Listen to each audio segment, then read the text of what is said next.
The Psychosocial Development Theory by Erik Erikson, presented by Said Hirsi. Erikson was born in 1902 in Germany. He is regarded as one of the most influential psychoanalysts of his era. He moved to Florence to become an art teacher. This move sparked and commenced him on a journey to become a psychoanalyst. After years of rigorous education, Erikson eventually joined the Department of Psychiatry at Yale University. According to the psychosocial theory, we experience 8 stages of development over our lifespan, from infancy through late adulthood. At each stage, there is a task that we need to resolve. Successful completion of each developmental task results in a sense of competence and a healthy personality. Failure to master these tasks leads to feelings of imperfection. The 8 stages of the psychosocial development theory include trust versus mistrust, autonomy versus shame or doubt, initiative versus guilt, industry versus inferiority, identity versus role confusion, intimacy versus isolation, general activity versus stagnation, and integrity versus despair. Trust versus mistrust. This stage occurs from birth to about 12 months of age. Early on, infants must learn whether or not adults can be trusted. This stage typically develops when the children's basic needs for survival are met by the adults. Infants are heavily dependent upon their caregivers. Caregivers who are attentive and conscious to their infant's needs help their child develop a sense of trust. The child will deem the world to be a safe place and predictable. On the contrary, caregivers who are unresponsive and insensitive generally do not meet the needs of the child, causing the baby to develop a sense of fear and mistrust. If the child grows up seeing the world as unpredictable, they are at a greater risk for developing a sense of mistrust in people. Autonomy versus shame or doubt. This stage occurs between ages 1 to 3. As toddlers begin to explore their world, they learn that they can control their actions and act on their environment to get results. The child starts to establish preferences for certain elements in their environment, such as food, toys, and clothing. This is the me-do-it stage. For example, we might observe a budding sense of autonomy in a 2-year-old child who wants to choose his clothes and dress himself. His input in such a basic decision has an effect on his sense of independence. If he is denied the opportunity to simply act on his environment, the child may begin to doubt his abilities, which could lead to having low self-esteem and shame. Initiative versus guilt. This stage occurs during the preschool age, about 3 to 6 years. Children during this stage are capable of initiating activities and asserting control over their world through social interactions and play. Erikson believed that preschool children at this age must learn to plan and achieve goals while they're interacting with others. Parents should allow a child to explore within limits and support the child's choices in order to create a sense of responsibility.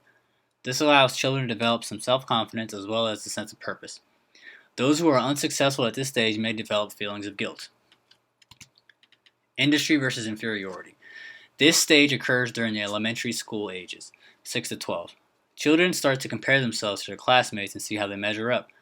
Children begin to develop a sense of pride and accomplishment in their schoolwork, sports, and social activities.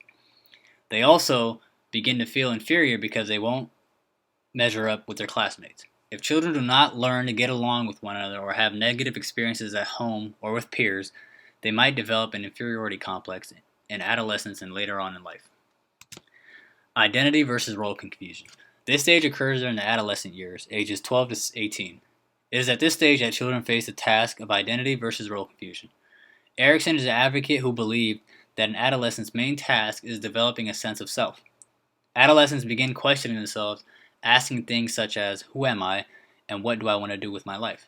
During this process, children try on various different selves to see which one fits best. They also try various roles and ideas. Adolescents who are deemed successful at this age have a strong sense of identity and are able to remain true to their values and beliefs. Children may develop a weak sense of self and experience role confusion if they do not make a conscious search for identity, or are pressured to conform to their parents' ideas for the future. Intimacy versus isolation.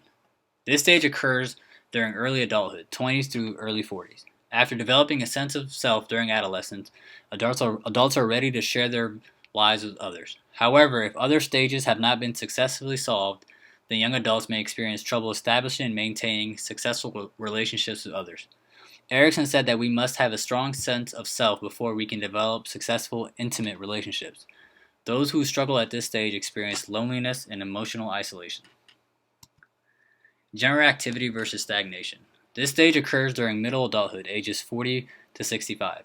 General activity refers to an individual finding their life's work and contributing to the development of others. They can also contribute to the development of others by participating in activities such as volunteering and raising children. They also can engage in meaningful and productive work which contributes positively to society. Those who struggle in this stage may experience stagnation and begin to feel as though they are not leaving a mark on the world in a meaningful way. Integrity versus despair. This stage occurs during the mid-60s to the end of life. People in late adulthood often reflect on their lives and feel either a sense of satisfaction or a sense of failure. People are proud of their life accomplishment with a sense of integrity, and they can look back on their lives with minimal regret. On the other hand, people who are not successful at this stage may feel as if their life has been wasted. They end their lives with feelings of bitterness, depression, and despair. Classroom application. You can apply the psychosocial development theory by simply including children and setting classroom rules and discussing what it looks like and sounds like when everyone is following these rules. You can also create a list of classroom duties and let students take charge of these jobs to help the class run smoothly. You can also teach children to be sensitive of others' needs. This encourages them to think beyond themselves. Also, allowing children to learn from their mistakes and moving forward is more important than demanding perfection. Also, providing more than one choice for an assignment, which allows children to express themselves.